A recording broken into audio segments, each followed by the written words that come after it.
उत्तर प्रदेश में एक आईएएस अधिकारी और एक सिविल जज के बीच फोन पर हुई बातचीत अब हाई कोर्ट तक जा पहुंची है। एक तरफ है देवीपाटन मंडल की कमिश्नर और वरिष्ठ आईएएस अधिकारी दुर्गा शक्ति नागपाल और दूसरी तरफ है गोंडा की सिविल जज सीनियर डिवीजन शबीना खान। मामला किसी छोटे मोटे प्रशासनिक विवाद का नहीं है। विवाद करीब 30 साल पुराने एक जमीन के मुकदमे को लेकर है। आरोप है कि मंडलायुक्त ने लंबित मुकदमे को लेकर सिविल जज से फोन पर बातचीत की और इस दौरान ऐसा लहजा अपनाया गया जिससे जज को लगा कि वो उन पर दबाव बनाया जा रहा है। जज ने इसकी शिकायत जिला जज से की। मामला हाई कोर्ट पहुंचा और अब इलाहाबाद हाई कोर्ट की लखनऊ पीठ ने इस पूरे घटनाक्रम को बेहद गंभीर मानते हुए कहा है कि प्रथम दृष्टया मामला आपराधिक अवमानना के विचार योग्य है। हालांकि यहां सबसे जरूरी बात यह है कि हाई कोर्ट ने अभी आईएएस अधिकारी को दोषी नहीं ठहराया है। कोर्ट ने मामले को उचित आपराधिक अवमानना पीठ के सामने रखने के निर्देश दिए हैं ताकि आगे की कानूनी कार्रवाई हो सके। तो आखिरकार ऐसा क्या हुआ कि एक आईएएस अधिकारी और एक जज के बीच फोन पर हुई बातचीत अदालत के सामने पहुंच गई? चलिए पूरी कहानी समझते हैं।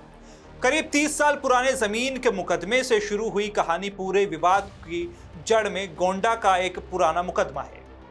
इस मामले का नाम ज्योति विद्या मंदिर आनंदपुरी छावनी सरकार बनाम नगर पालिका परिषद गोंडा है। यह मुकदमा साल 1997 से अदालत में लंबित है, यानी आज से करीब 3 दशक पहले शुरू हुआ। विवाद अब तक खत्म नहीं हुआ है। मामला सरकारी नजूल जमीन से जुड़ा है। उपलब्ध रिकॉर्ड और अदालत में रखे हुए पक्ष के मुताबिक इस जमीन का पट्टा 1985 में निरस्त कर दिया गया था और जमीन सरकार के नाम दर्ज है। इसके बावजूद इस जमीन पर एक निजी स्कूल संचालित होने का मामला सामने आया। मामला लंबे समय से सिविल कोर्ट में चल रहा है। हाई कोर्ट के सामने रखी गई जानकारी के मुताबिक इस मुकदमे में मुद्दे 2018 में तय किए गए थे और मामला फिलहाल साक्ष्य के चरण में था, यानी मामला अभी सुनवाई की एक महत्वपूर्ण प्रक्रिया में था। यहीं से इस कहानी में देवीपाटन मंडल की कमिश्नर दुर्गा शक्ति नागपाल की भूमिका आती है। वो अप्रैल 2026 में कमिश्नर बनी और फिर पुराने मुकदमे पर नजर गई।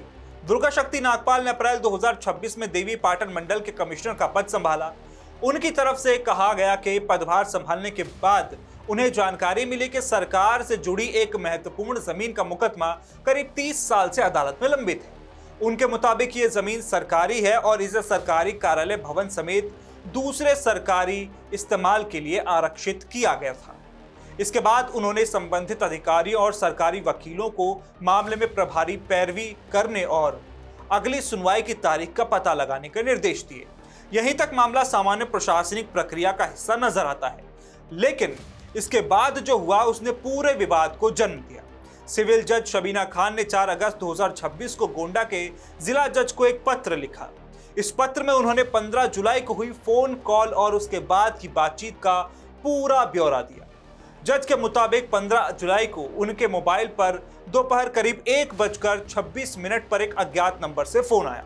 उस वक्त फोन उनके 7 साल के बेटे ने उठाया। जज के मुताबिक फोन करने वाली महिला ने बच्चे से उसकी निजी जानकारी पूछी। उससे नाम, उम्र, भाई बहन से जुड़ी जानकारी पूछे जाने की बात सामने आई, लेकिन महिला ने अपना नाम नहीं बताया। इसके बाद दोपहर करीब 2:32 पर दोबारा फोन आया। इस बार जज के मुताबिक सामने से दुर्गा शक्ति नागपाल ने अपना परिचय दिया। उन्होंने जज की छुट्टी और अदालत में लंबित मुकदमे के बारे में बात करने की कोशिश की। जज ने इसे पहले फेक कॉल समझा और फोन काट दिया। इसके बाद मामला और आगे बढ़ा। जज के पत्र के मुताबिक इसके बाद कमिश्नर के स्टेनो के जरिए उनसे संपर्क किया गया। यहीं से बातचीत का लहजा कथित तौर पर और तीखा हो गया। जज शबीना खान का आरोप है कि दुर्गा शक्ति नागपाल ने उनसे कहा कि वो एक वरिष्ठ आईएएस अधिकारी हैं और फोन नहीं उठाने को लेकर उनके व्यवहार पर सवाल उठाया। जज के पत्र में यह भी आरोप है कि उन्हें हाई कोर्ट में शिकायत करने की बात कही गई है। इसके अलावा उनके व्यवहार और इस बात पर भी सवाल उठाने का आरोप है कि वो न्यायिक अधिकारी हैं भी या नहीं। जज के मुताबिक बातचीत के दौरान मुकदमे को दूसरे अदालत में ट्रांसफर करने की बात भी कही गई। यानी जज की शिकायत के मुताबिक ये सिर्फ छुट्टी को लेकर पूछताछ नहीं थी, बल्कि बातचीत के दौरान उन पर ऐसा दबाव बनाने की कोशिश हुई जिससे उन्हें लगा कि उनके न्यायिक काम में हस्तक्षेप किया जा रहा है। लेकिन ये कहानी सिर्फ जज के पक्ष से पूरी नहीं होती, क्योंकि आईएएस दुर्गा शक्ति नागपाल की तरफ से इस पूरे मामले पर अलग सफाई दी गई है। विवाद सामने आने के बाद दुर्गा शक्ति नागपाल की ओर से स्पष्टीकरण दिया गया। उनका कहना है कि फोन करने का उद्देश्य जज को प्रभावित करना या मुकदमे के फैसले पर दबाव बनाना नहीं था। उनके मुताबिक उनका मकसद सिर्फ इतना था कि सरकार जमीन से जुड़े करीब 30 साल पुराने मुकदमे में सरकार की तरफ से प्रभावी पैरवी हो सके। उन्होंने कहा कि उन्हें यह जानकारी नहीं मिल पा रही थी कि संबंधित पीठासीन अधिकारी छुट्टी से कब वापस आएंगे या उनकी छुट्टी आगे बढ़ेगी या नहीं। इसी जानकारी के लिए उन्होंने जज को फोन किया था। उनकी तरफ से यह भी कहा गया कि फोन पर मुकदमे के गुण दोष, किसी आदेश या फैसले के बारे में कोई चर्चा नहीं हुई। यहां तक कि उनके मुताबिक फोन पर केस नंबर या केस का नाम लेकर भी कोई चर्चा नहीं की गई। यानी दोनों पक्षों के बीच सबसे बड़ा फर्क इसी बात को लेकर है। जज का कहना है कि बातचीत का लहजा और संदर्भ दबाव बनाने वाला था। वहीं कमिश्नर का कहना है कि बातचीत का उद्देश्य सिर्फ छुट्टी से लौटने की जानकारी लेना और सरकारी जमीन से जुड़े मामले में प्रभावी पैरवी सुनिश्चित करना था। इस मामले में एक और दिलचस्प बात सामने आई है। जज की ओर से दिए गए पत्र में दुर्गा शक्ति नागपाल की करीब 27 साल की सेवा का उल्लेख होने की बात सामने आई है, लेकिन कमिश्नर की तरफ से इसे भी गलत बताया गया है। उनकी ओर से कहा गया कि उनकी सेवा अवधि करीब 16 साल है, 27 साल नहीं। साथ ही उन्होंने साफ किया है कि वो न्यायपालिका की स्वतंत्रता और उसकी गरिमा का पूरा सम्मान करती हैं। उनका कहना है कि सरकारी जमीन से जुड़ा मामला लंबे समय से लंबित था और उनका उद्देश्य केवल प्रशासनिक स्तर पर उसकी स्थिति जानना और सरकार के हितों की प्रभावी पैरवी सुनिश्चित करना था। 15 जुलाई की कथित बातचीत के बाद जज शबीना खान ने मामला जिला जज के सामने रखा। उन्होंने 4 अगस्त को पत्र लिखकर पूरे घटनाक्रम की जानकारी दी। साथ ही उन्होंने इस पूरे मामले को अपनी अदालत से दूसरी अदालत में ट्रांसफर करने का अनुरोध किया। यानी जज को लगा कि इस विवाद के बाद उनके लिए इसी मामले की सुनवाई जारी रखना उचित नहीं होगा। इसके बाद मामला हाईकोर्ट पहुंचा। यहाँ एक जरूरी घटनाक्रम पहले ही हो चुका था। गोंडा के जिला जज ने मामले को दूसरी सक्षम अदालत में ट्रांसफर कर दिया। इसीलिए जब हाईकोर्ट में ट्रांसफर की याचिका पर सुनवाई हुई, तब तक जिस राहत की मांग की गई थी वो जिला जज के आदेश से मिल चुकी थी। हाईकोर्ट ने भी माना कि ट्रांसफर की याचिका का मूल उद्देश्य पूरा हो चुका है और इसीलिए वह आवेदन प्रभावहीन हो गया। लेकिन कोर्ट ने इसके बावजूद आईएएस अधिकारी और जज के बीच बातचीत के आरोपों को नजरअंदाज नहीं किया। यही इस पूरी कहानी का सबसे जरूरी हिस्सा है। हाईकोर्ट के लखनऊ पीठ में न्यायमूर्ति सैयद कमर हसन रिजवी की एकल पीठ इस मामले की सुनवाई कर रही थी। अदालत ने जज की शिकायत और कमिश्नर की ओर से दिए गए पक्ष को देखा। कोर्ट ने खास तौर पर इस बात को गंभीर माना कि एक लंबित मुकदमे की सुनवाई कर रहे न्यायिक अधिकारी से फोन के जरिए संपर्क किया गया। अदालत के मुताबिक जज की ओर से बताई गई बातचीत की भाषा और लहजा प्रथम दृष्टया ऐसा आभास देता है कि पीठासीन अधिकारी को प्रभावित करने की कोशिश की गई थी। कोर्ट ने इस संपर्क को गंभीर बताते हुए कहा कि किसी लंबित मुकदमे के संदर्भ में किसी मुकदमेबाज पक्ष या राज्य की तरफ से इस तरह के फोन करना न्यायिक प्रक्रिया के लिए चिंता का विषय है। हाईकोर्ट ने यह भी कहा कि अधीनस्थ अदालतों को किसी भी तरह के अपमान या दबाव से सुरक्षित रखना चाहिए। न्यायिक अधिकारियों को बिना भय के अपने न्यायिक दायित्व निभाने की स्वतंत्रता होनी चाहिए और अगर कोई व्यक्ति या पक्ष अदालत पर दबाव बनाने की कोशिश करता है तो वो न्याय की प्रक्रिया में बाधा बन सकता है।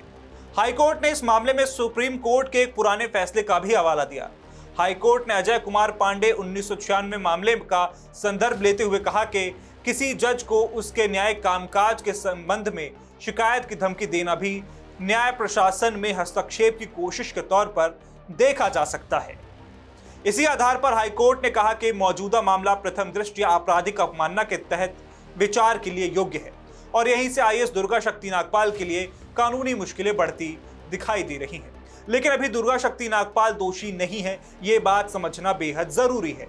इस पूरे मामले को लेकर कई जगह ऐसी हेडलाइन और चर्चा सामने आई कि मानो हाईकोर्ट ने आईएएस अधिकारी को दोषी ठहरा दिया हो, लेकिन कानूनी स्थिति इससे अलग है। हाईकोर्ट ने कहा कि मामला प्रथम दृष्टया आपराधिक अवमानना के विचार योग्य है। अदालत ने इसे उचित आपराधिक अवमानना पीठ के सामने रखने के निर्देश दिए हैं। यानी अब आगे कानूनी प्रक्रिया संबंधित अवमानना अदालत में होगी। इस स्तर पर यह कहना सही नहीं होगा कि दुर्गा शक्ति नागपाल को अदालत ने अवमानना का दोषी घोषित कर दिया है। हाईकोर्ट ने निर्देश दिया है कि मुख्य न्यायाधीश या वरिष्ठ न्यायाधीश से आवश्यक दिशा निर्देश लेने के बाद इस मामले को संबंधित आपराधिक अवमानना अदालत के सामने रखा जाए। यानी आने वाले दिनों में ये देखना जरूर होगा कि अवमानना पीठ इस पूरे घटनाक्रम को किस तरह देखती है। क्या वहां औपचारिक कार्रवाई शुरू होती है? क्या आईएएस अधिकारी से जवाब मांगा जाता है? क्या जज की शिकायत और कमिश्नर की सफाई के आधार पर आगे की जांच या प्रक्रिया होती है? इन सवालों का जवाब आगे की न्यायिक प्रक्रिया में मिलेगा। फिलहाल कोर्ट की इस टिप्पणी ने इस विवाद को बेहद गंभीर बना दिया है।